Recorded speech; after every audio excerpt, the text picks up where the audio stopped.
अपने विधानसभा गढ़वा की जनता का मैं ऋणी हो गया कि मुझे जो मौका जनता ने दिया 5 साल के लिए और मैं 2400 घंटे जनता के लिए समर्पित रहा और उसका आज मुझे जनता ने कहे तो उसका उपहार देने का काम किया है।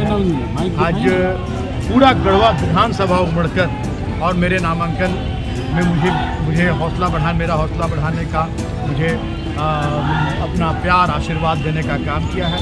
मैं गढ़वा की जनता का बहुत बहुत आभार व्यक्त करता हूँ। और ये लोकतंत्र जो हमारा भारतवर्ष का सबसे मजबूत लोकतंत्र है और ये गढ़वा की जनता ने बता दिया कि चाहे कितनी भी कोशिश कर ले कि लोकतंत्र को कोई कमज़ोर करने की, संविधान को बदलने की जनता अब बहुत जागरूक हो चुकी है और जनता को अब हक अधिकार चाहिए। जो हमारी झारखंडी जन सरोकार की सरकार जो जनता ने उन्हें गठन कराया, झारखंडी मानसिकता की सरकार, अंतिम पंक्ति के लोगों को रोटी, कपड़ा, मकान, सड़क, स्कूल, अस्पताल, सिंचाई की व्यवस्था देने वाली सरकार और एक गढ़वा जो अभिशप्त जिला कहलाता था, अभिशप्त विधानसभा कहलाता था, उससे गढ़वा को मुक्ति दिलाने का मैंने काम किया है गढ़वा की जनता के आशीर्वाद, स्नेह, प्रेम और मार्गदर्शन से। और ये बताने के लिए काफ़ी है गढ़वा की जनता का जो आज प्यार और जन सैलाब उमड़ा कि गढ़वा में कोई भी व्यवस्था नहीं, 2-4 घंटे भी बिजली गढ़वा शहर में नहीं मिलती थी, सड़कें जर्जर थी, पानी की व्यवस्था नहीं थी, अस्पताल की स्थिति अत्यंत ही दयनीय थी।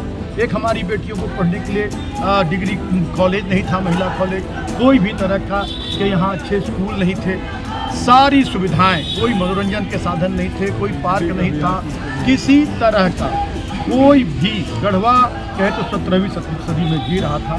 और हम लोगों को 2-2.5 साल ही काम करने का मौका मिला और हम लोगों ने गढ़वा की तस्वीर बदल कर रख दी है। तो ये गढ़वा की जनता बता रही है कि अब जनता ठगी जाने वाली नहीं है जात पात में, हिंदू मुस्लिम। अब जनता को हक चाहिए, विकास चाहिए और जनता इसका सर्टिफिकेट दे रही है। मिथिलेश जी, फहरिस्त बड़ी लंबी है काम की, लेकिन जो काम रह गए और अगर फिर दोबारा मौका मिलता है, गढ़वा की जनता अगर आपको मौका देती है इस बार, तो प्राथमिकताएँ क्या होंगी? फिर देखिए, गढ़वा की जनता का आशीर्वाद अगर मिलता है, फिर अगले 5 साल की जिम्मेदारी गढ़वा की जनता देती है। जो बड़ी विकराल समस्या गढ़वा की है पलायन। यहाँ लोग अपनी रोजी रोजगार के लिए, अपना पेट भरने के लिए दूसरे राज्यों पर निर्भर रहते हैं। यहाँ किसी भी तरह के कोई उद्योग धंधे नहीं है, किसी तरह का कोई भी यहाँ लोगों को अपनी आजीविका का बहुत निरंतर साधन मिले। खेती पर लोग निर्भर है, खेती भी अगर बारिश नहीं हुई तो वो भी नहीं होती है। तो मेरा पहला अब हमने यहाँ आधारभूत सुविधा उपलब्ध करा दी है, सड़क, बिजली, पानी। अब तेज़ी से उद्योगपति से लेकर व्यवसायी तक यहाँ आकर्षित हो रहे हैं। अब गढ़वा काफ़ी बदल चुका है। आने वाले दिनों में मेरा ये लक्ष्य होगा कि मैं गढ़वा को जो पलायन यहाँ की बड़ी समस्या उससे मुक्त कर सकूँ और गढ़वा में स्वास्थ्य सुविधाएं जो यहाँ अभी भी पूरी तरह से नहीं है, एक multi speciality hospital, engineering college, medical college मैं यहाँ दे सकूँ। बहुत सारे प्राइवेट जो हमारे राजनेता रहे हैं, मंत्रीगण रहे हैं, उनके प्राइवेट स्कूल कॉलेजेस तो हैं लेकिन सरकारी कुछ भी नहीं है यहाँ। मैं सारी सरकारी व्यवस्था जो आम जनता को सुलभ हो वो दिलाने का काम करूँगा और गढ़वा को मैं झारखंड नहीं पूरे देश में उत्कृष्ट विधानसभा और सबसे विकसित विधानसभा बनाने का मेरा जो संकल्प है वो संकल्प मैं पूरा करूँगा।